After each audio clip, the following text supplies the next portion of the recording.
Reconciliation transaction in GSTR 1, GSTR 2A and GSTR 2B। तो आप सभी जानते हैं जैसे जीएसटी अभी टैली में GSTR 2A और GSTR 2B को टैली से ही ट्रांजैक्शन को रिकंसाइल कर सकते हैं। तो जो भी आपके जीएसटी पोर्टल पे GSTR 2A और GSTR 2B का डेटा है, वो जेसन फाइल को हमें डाउनलोड कर लेना है। वही जेसन फाइल को हम जीएसटी रिपोर्ट की टैली में जीएसटी रिपोर्ट की हेल्प से हमें इंपोर्ट करेंगे, और जैसे ही इंपोर्ट होगा तो एक रिकंसाइल ट्रांजैक्शन मतलब दो स्टेटस यहाँ पे ओपन होंगे। यहाँ पे जैसे आप देख पा रहे होगे नॉट रिकंसाइल्ड, इट मीन्स जो आपके पोर्टल का डेटा होगा और जो आपका टैली का डेटा है वो मैच नहीं हो रहा है, तो वो आपको नॉट रिकंसाइल्ड करके स्टेटस शो करेगा आपके ट्रांजैक्शन के बाजू में, राइट। और जो रिकंसाइल्ड है इट मीन्स कि आपका जो पोर्टल का जीएसटी पोर्टल का डेटा और आपका टैली में पास किया हुआ जो ट्रांजैक्शन है वो मैच कर रहे हैं, वो ट्रांजैक्शन में कोई भी मिसमैच नहीं है, तो वो आपको रिकंसाइल्ड यहाँ पे शो करेगा। तो ये पूरा जो GSTR 2A और 2B है वो हम इंपोर्ट करेंगे और हम देखेंगे कि वो स्टेटस कैसे अपडेट होगा।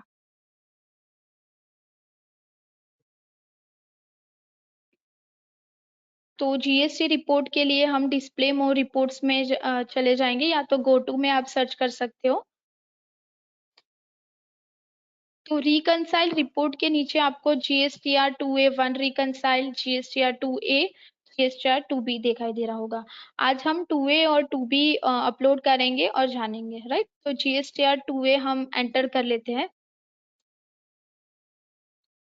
जैसे ही आप एंटर करोगे ऊपर इंपोर्ट का ऑप्शन है, इंपोर्ट को आपको एंटर कर लेना है।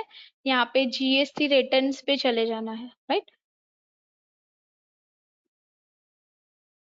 तो अब हमने ब्रांच वाइज यहाँ पे रजिस्ट्रेशन किया था, तो जिस ब्रांच का आपको रिकंसाइल करना है वही ब्रांच को आपको यहाँ पे सिलेक्ट कर लेना है।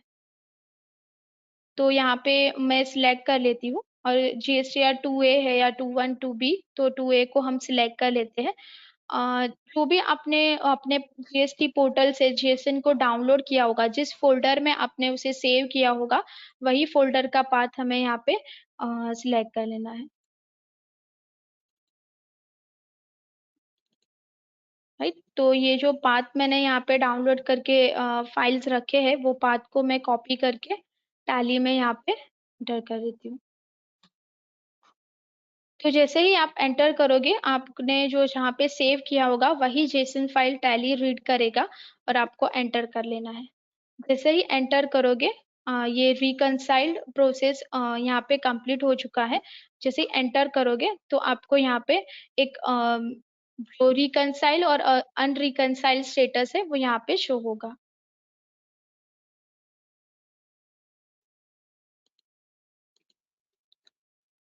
तो हमने मई का किया था, तो हम मई का यहाँ पे,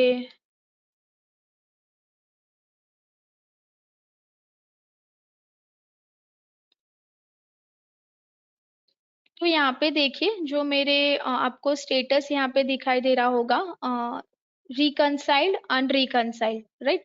तो यहाँ पे रिकंसाइल्ड पे एंटर करोगे, इट मीन्स ये जो मेरे ट्रांजैक्शन है वो मेरे पोर्टल से और ये मैंने जो टैली में पास किए हुए उससे मैच हो गए हैं, इसलिए ये सारे ट्रांजैक्शन रिकंसाइल्ड बता रहे हैं।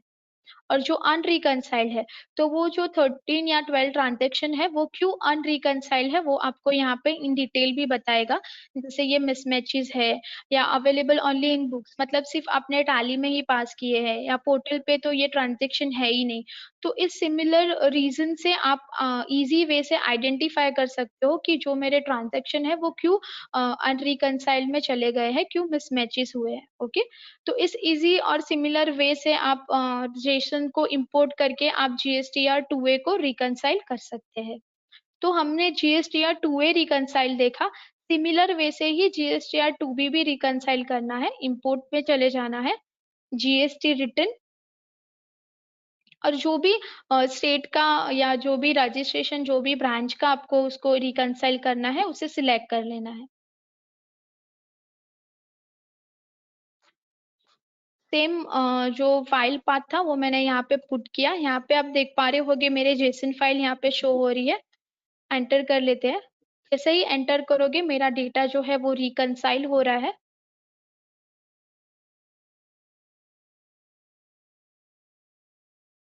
तो यहाँ पे दिख पा रहे होगे जो मेरे रिकनसाइल ट्रांजेक्शन है, तो मेरे 41 जो ट्रांजेक्शन है वो रिकनसाइल हो चुके हैं, 16 मेरे अनरिकनसाइल्ड है। तो आप जैसे ही यहाँ नीचे आप देख पा रहे होगे वो मेरे को रीजन भी बता रहा है कि क्यों जो मेरे ट्रांजेक्शन है वो अनरिकनसाइल्ड है। जैसे ही आप एंटर करोगे इन डिटेल आप जान पाओगे कि क्या इसमें मिसमैचेस है, या डेट या अमाउंट या टैक्स। ठीक है, ये जैसे ही आप सॉल्व करोगे आपके ट्रांजेक्शन है वो रिकनसाइल हो जाएंगे। राइट। तो इस सिमिलर और इजी वे से टू ए और टू बी आप रिकनसाइल कर सकते हो।